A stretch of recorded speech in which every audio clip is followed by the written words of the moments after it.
Hello everyone, welcome back in कार्यकर। तो last class में आप लोग को बताई थी फेस कंटूरिंग। फेस कंटूरिंग से हमारे फेस के फीचर्स जो हैं फाउंडेशन लगाने के बाद ब्लर हो जाते हैं। तो उन फीचर्स को उभारने के लिए फेस कंटूरिंग करना बहुत ही ज़रूरी है और अलग अलग फेस शेप पे अलग अलग होता है।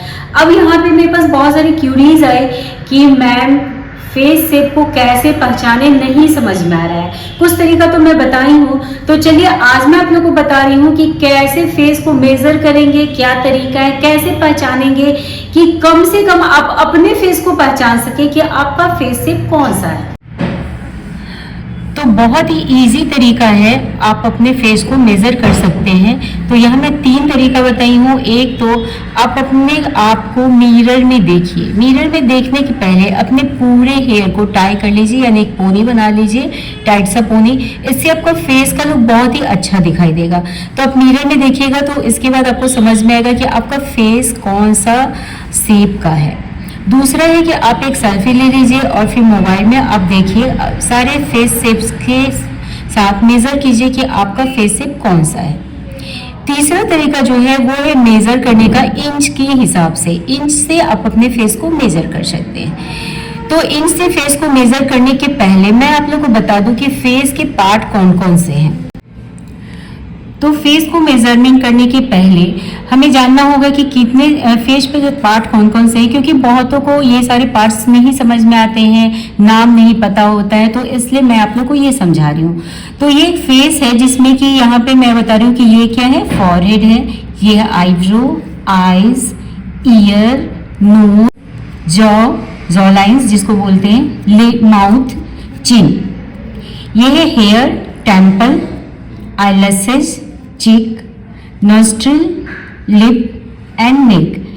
तो ये समझना इसलिए ज़रूरी है क्योंकि जब मैं मेजरमेंट में बताऊंगी तो ये सारे वर्ड कहीं ना कहीं यूज होंगे, इसलिए मैं ये फेस पे जितने भी पार्ट्स हैं उसको मैं आप लोग को समझा दी। मैं आप लोग को बता रही हूँ 8 डॉट मेजरमेंट। 8 डॉट मेजरमेंट में किस तरह से हम लोग डॉट डाल के मेजरमेंट करेंगे। तो मैं जो आप लोग को बता रही हूँ कि 8 डॉट मेजरमेंट फेस को कैसे करेंगे। तो सबसे पहला डॉट आपको लगाना है फॉरहेड पे और एक लगाना है चिन पे, और यहाँ से यहाँ को हम लोग इंच में मेज़र कर लेंगे। दूसरा जो होगा, दूसरा और तीसरा डॉट वो होगा आपका टेम्पल पे, टेम्पल टू टेम्पल मेज़र कर लेंगे।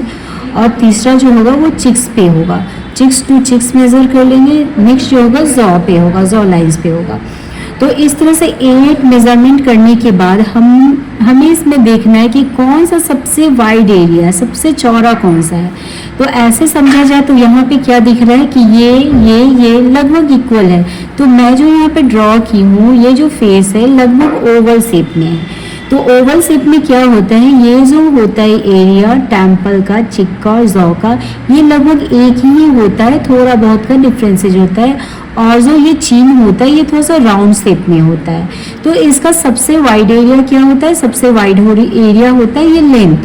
तो यहाँ पे ऐसे फेस में ये जो है एक आइडियल फेस माना जाता है, क्योंकि लगभग ये सारा इक्वल होता है और ये लेंथ जो होता है वो इसके अकॉर्डिंग सही होता है, मीन्स ये बहुत ज़्यादा नहीं है। अगर इसी में ऑब्लोंग हो जाएगा तो वो क्या होगा कि इस एरिया को और इस एरिया को कंटूरिंग के हेल्प से कट किया जाएगा, यानी कि उसके लंबाई को कम दिखाने के लिए कंटूरिंग किया जाएगा। तो अब ये मेजरमेंट के बाद इस लेंथ को मैं छोड़ दे रही हूँ। अब इस मेजरमेंट के बाद जो आपका एरिया आया टेम्पल, चीक बोन और जॉ लाइन, इसमें से जो आपका ज़्यादा होता है उसे कट कर लेना है कंटूरिंग के हेल्प से। तो इस तरह से मेजरमेंट करने के बाद आप सभी को इस तरह से इंचेस में लिख लेंगे और जो आपको ज़्यादा लग रहा है उसको कंटूरिंग के हेल्प से कट कर लेना है। तो इस तरह से मैं आप लोग को बताया कि 8 डॉट के हेल्प से आप समझ सकते हैं कि कौन सा पार्ट ज़्यादा वाइड है और उस वाइड को कंटूरिंग के हेल्प से आप हाइड कर सकते हैं और उसे आप ले जा सकते हैं ओवल शेप की तरफ, क्योंकि ओवल शेप आपका आइडियल फेस शेप माना जाता है। तो आज मैं आप लोग को बहुत कुछ बताया कि किस तरह से आप शेप को पहचान सकते हैं, किस तरह से आप मेजरमेंट के हेल्प से फेस को कंटूरिंग कर सकते हैं। तो चलिए नेक्स्ट डे मैं आप लोगों को बताती हूँ नोज़ कंटूरिंग, और नोज़ कंटूरिंग से रिलेटेड कोई भी क्यूरीज हो, कोई भी डाउट्स हो तो आप लोग मुझसे कर सकते हैं। और नेक्स्ट डे मैं मिलती हूँ आप लोग के साथ नोज़ कंटूरिंग की वीडियोज़ के साथ। तो तब तक के लिए थैंक यू।